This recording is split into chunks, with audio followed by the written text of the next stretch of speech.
अवघ्या 4 दिवसांवर 12वीची परीक्षा आलेली आहे आणि याच अनुषंगानं राबवण्यात येत असलेल्या कॉपीमुक्त अभियानावर प्रश्नचिन्ह निर्माण झालंय।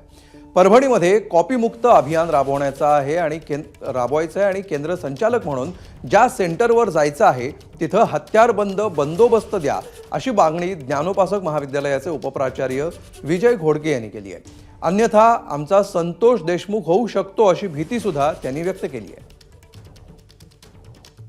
कॉप्या या अनेक ठिकाणी मोठ्या प्रमाणात चालतात, त्यामुळे कॉपी करण्याला निर्बंध जर आपण दिले तर निश्चितपणाने आपल्यावर हल्ला होऊ शकतो।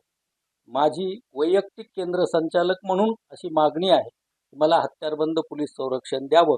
मी असं म्हणालो की कॉपीचं चित्र जे आपण सर्वत्र बघतो, त्यामुळे मी असं म्हणालो की संतोष देशमुख होण्यापासून मंडळाने आणि शिक्षण क्षेत्राने आम्हाला वाचवावं। एखादी घटना घडून गेल्याच्या नंतर केल्या जाणाऱ्या उपाययोजनेच्या पेक्षा घटना घडणार नाही यासाठी काही उपाययोजना केल्या तर ते अधिक सोयीचं राहील। एबीपी माझा, उघडा डोळे बघा नीट।